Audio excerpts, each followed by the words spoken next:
Hello guys! Welcome back to my channel, and for today's video guys, I'll be having an update dito sa SnapX, and ipapakita ko rin sa inyo guys kung paano mag-withdraw ng mga earnings nyo dito papunta sa mga external wallet nyo. And syempre, magbibigay din ako ng simple tips para maging profitable yung pagtitrade nyo dito sa SnapX like me. So sa mga bagong subscriber ng channel na to at hindi pa nakakaalam kung ano ba tong SnapX, so SnapX is a simple contract trading platform. Yes po, trading application po siya, and the good thing dito is you can leverage your margin or yung in-invest nyo. For example, nag-invest kayo ng $10 or nag-trade kayo ng $10, you can leverage it from 10 times to 100 times. So meaning guys, pwede nyong ma-minimize or ma-maximize yung possible na profit nyo dito sa SnapX. So yan po yung gustong-gusto ko dito sa application na to, kasi ikaw yung may control ng profit mo and yung possible na magiging loss mo. So for example,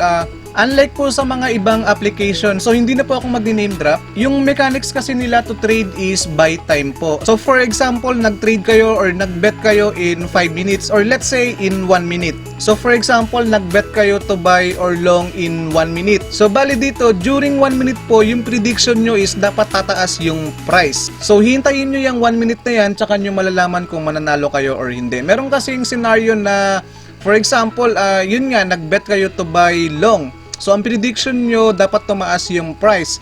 So let's say pababa yung trend ng market, edi yung loss nyo po is tuloy-tuloy po yan. So hanggang sa matapos yung 1 minute, at kapag tuloy-tuloy yung bumaba yung market price, yun po yung magiging loss nyo. So, ang maganda niyan guys dito sa SnapX, and feeling mo hindi na kayang manalo, pwede nyo na pong i-stop yung loss nyo and i-close nyo manually. And another thing is, pwede kayong mag-set ng specific na stop loss nyo rito, or pwede rin kayong mag-set ng specific take profit nyo. So meaning guys, yung sa stop loss, yun nga po yung yun nga po yung mapiprevent yung laki ng talo nyo sa pag-trade. And yung take profit naman, kapag nag-set kayo ng specific price, so yun po yung kapag ka na-reach nyo yung price na yun, so yun po yung makukuha mong profit, and automatically yung tinrade mo rito is magpo-close po, magi-stop po.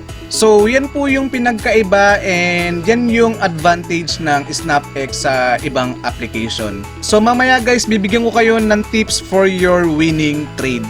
Alright, so withdrawal test muna tayo guys. To withdraw your earnings here, just go to account. Alright guys, so as you can see, nag-profit na po ako dito ng more than $214. And to withdraw your earnings here, i-tap nyo lang tong wallet. Then dito, i-tap nyo lang yung transfer.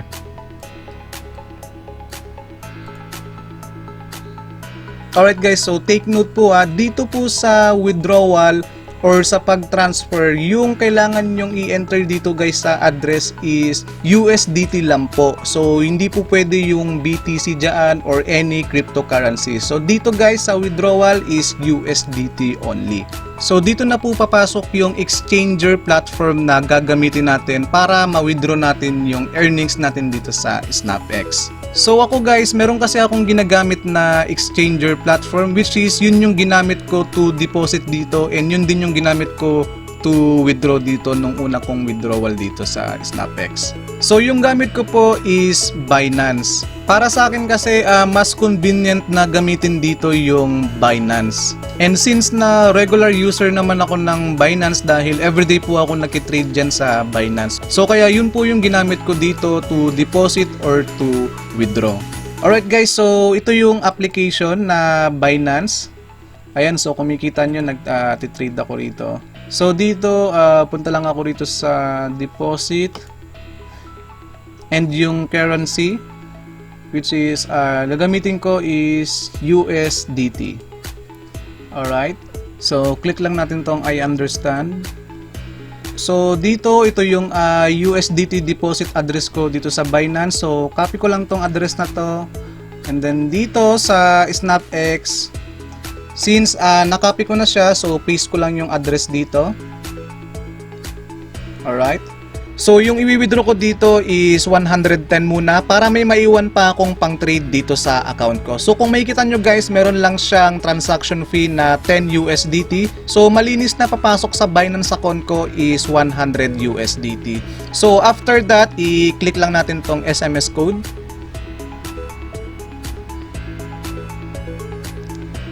So check natin sa inbox ko.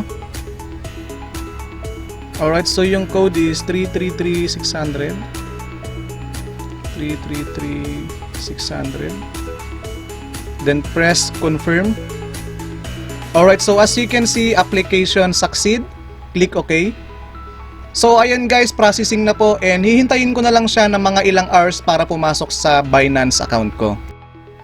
Alright guys, so welcome back ulit and wala pang 30 minutes ng pag-request ko ng withdrawal sa SnapX is naka-receive na po ako ng email from Binance, which is eto, na pumasok na po yung ni-request kong withdrawal galing sa SnapX, which is yung 100 USDT.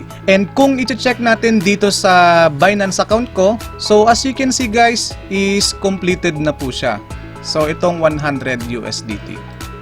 And ganyan naman guys, since na pumasok na nga yung 100 USDT dito sa Binance account natin, ang gagawin natin dito, kung gusto natin tong i-withdraw to CoinsPH wallet, since nga yung $100 is nasa USDT po, ang gagawin natin dito is i-exchange po natin to into BTC or Bitcoin. So dito guys, pupunta lang tayo dito sa exchange. And dito guys sa exchange, punta lang tayo dito sa USD. And dito sa may BTC USDT, and dito sa bottom part is meron po kayong makikita rito na limit and buy BTC. So ang gagawin natin is i-tap nyo lang to dito guys, yung buy BTC, kung magkano yung amount na i-exchange mo. So dito, since gusto ko siyang i-exchange lahat ng balance ko dito sa USDT into BTC, so gagawin ko is 100%, and then i-click lang natin tong buy. So kapag kada-buy nyo na yung BTC guys, ang mangyayari niyan is mako-convert na po yung USDT nyo into BTC. And then, that's the time na pwede nyo nang i-transfer yung BTC balance nyo dito into your CoinsPH wallet. So punta lang kayo dito guys sa withdrawal. Then dito, piliin nyo lang yung Bitcoin and enter nyo lang yung Bitcoin wallet address nyo dito from your CoinsPH. So take note po guys, yung transaction fee rito from Binance to CoinsPH is 0.0005 BTC only. So ganun lang po kadali guys kung paano ma-withdraw yung earnings nyo from dito sa SnapX into your CoinsPH wallet. Alright guys, so ito po yung simple tips ko sa inyo to trade dito sa SnapX, which is profitable naman po siya in my experience. So first thing first is punta muna kayo dito sa market and then choose lang muna kayo ng instrument. So dito piliin natin yung BTC USDT. Alright, so dito po sa pagtitrade ko is gumagamit po ako ng dalawang indicator. So yung unang indicator is Bollinger Band and yung second is RSI. So dito guys, punta lang kayo sa MA, i-tap nyo lang tong MA and then choose nyo lang yung Bollinger, yung bull. Then dito naman, punta rin kayo sa sub, tap nyo lang yan and then choose nyo lang yung RSI. And then dito guys, mas preferred ko kasing tignan yung chart as 5 minute. So dyan guys, i-change nyo lang yan, tap nyo lang and then choose nyo lang yung 5 minute. So ganito po yan guys, yung meaning po nyan, so for example ito, yung each candlestick po, ayan, ayan, ayan. So ang equivalent po nyan is 5 minutes. So for example guys, kung nandito yung stick kanina, kung nandito yung price kanina, so nandyan, so let's say nasa 7,775 siya nung itong time na yan. So dito pa lang guys, tumaas yung value niya. So in just 5, 10, 15, 20, in 20 minutes is nasa 7,799 na po yung market price. Alright? Alright guys, so dito naman kung makikita nyo itong highlight na yan, yung highlight na yan. So ang meaning yan guys, yan po yung Bollinger Band. So yan po yung isang indicator na ginagamit ko rito to trade. Alright, so ganito po yung explanation dyan.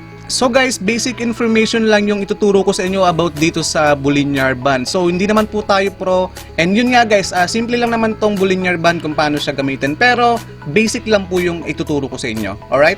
Okay guys, so ito pong line na nandito, yung line na yan, nasa baba, so yan po yung, ibig sabihin yan yung support, and then yung kumikita nyo naman tong line na to nandito sa middle, yan po yung first resistance, and then yung line naman na nandito sa taas, yan po yung resistance. So ganito yan guys, simple lang. Ginagamit ko po itong signal para mag-trade dito. So for example guys, ito. So let me just zoom in. Alright guys, so ito guys, kung nakikita nyo dito, kapag ka umabot po yung candlestick, kapag ka na-hit niya po yung support line, so ang ginagawa ko dyan guys, yan po yung time na nagtitrade ako to buy or long. And much better guys kung yung candlestick is lumagpas po dito sa may support line. So yan po yung pinakamagandang time na mag-bet kayo to buy or long. So kung makikita nyo nga guys, ayan no. So kung makikita nyo tong candlestick na to, and then na-hit niya itong support line. So ang nangyari guys, nag-bounce back po sa pataas. So yung price is pataas na ng pataas. So kung nag-bet kayo dyan guys to buy or long is, yun, magpo-profit po kayo dyan. So ito naman guys yung first resistance. Kapag tumama naman yung candlestick dyan sa first resistance, ang mangyayari nyan is dalawa pong possible na mangyayari dyan. Mag-bounce back siya pababa or tumuloy siya pataas. So meron lang confirmation dyan guys. Kapag tumuloy siya pataas, so yan po yung ibig sabihin na breakout, and then maghihintay ka lang ng isa pang candlestick na confirmation kung yun nga, kung magbe-bet ka, kung tutuloy mo to bet to buy or long. And then yun nga guys, since nga resistance ito, ang nangyayari dyan talaga usually is nagba-bounce back siya. Ayan, kumikita nyo, ayan siya. So nandito lang siya sa resistance line na yan. Ayan. Kasi ang ginagawa ko dito guys, simple lang naman. Kapag tumaas, umangat na yan, before na umabot dito sa resistance, sa first resistance, or kung umabot siya sa first resistance, ang ginagawa ko niyan guys is sinisecure ko na po yung profit ko dyan. And then maghihintay na lang ulit ako, mag-aabang po ako ng confirmation. So basically, support and resistant trader po ako. So hindi ko na po nire-risk kasi mas malaki, may possible na mas malaki yung mawawala sa iyo. Kung ganun lang guys, hinihintay ko lang yung support. Kapag na-hit niya yung support line, ang ginagawa ko is nagbabay ako. And then dito naman, kapag umabot naman sa resistance, ang ginagawa ko is nagsisell ako. And yung another indicator naman na gamit ko is yung RSI. So ito guys, kung makikita nyo tong line na to, yan. So yan po yung RSI, and then yan. Ito, kung makikita nyo tong line na nandito, yan po yung support, and then dito naman yung resistance. So madali lang siya tignan guys, kasi ito, kung makikita nyo tong line na to is umaangat siya, ibig sabihin yung market price is pataas po. Kapag bumababa naman po, ibig sabihin yung market price is pababa. So most of the time kasi guys, dito sa SnapX, ito po yung ginagamit ko, yung Bolinar tsaka RSI. So tinitingnan ko dito, and tinitingnan ko rin dito sa my RSI. So yun nga guys, kapag pumalo naman dito, yung kapag na-reach nito yung line dito sa may resistance, so ang ginagawa ko dyan guys is nagsisell na po ako. So ganyan po yung strategy ko dito guys kapag nag-trade ako dito sa SnapX. So based on my experience, ito pong strategy na ginagawa ko is nasa 70 to 80% accurate naman siya. So pwede nyo rin i-try to guys sa mga demo account nyo, and check nyo, i-analyze nyo kung mag-work ba sa inyo to yung ganitong strategy or hindi. So kung gusto nyo ng mga more profitable trades dito guys sa SnapX, pwede po kayong mag-join sa Telegram group or sa Messenger group. So nandyan po yung link sa my description. So join lang kayo guys kung may mga questions din kayo about dito sa SnapX, kung paano mag-deposit, paano mag-withdraw. So join lang kayo dyan guys sa group. Sinasagot ko naman yung mga questions related about dito sa SnapX. And sa mga interested naman at gustong i-try at i-download tong application na to, nandyan po sa description yung link to register and download this application. So yun lang muna guys. Kung may mga questions kayo related dito sa SnapX is doon na lang tayo sa Telegram group or sa Messenger group, and that's it for now. So kung nagustuhan nyo tong video na to, give a thumbs up, and please don't forget to subscribe and press mo na rin yung notification bell para updated kayo sa mga next upload ko.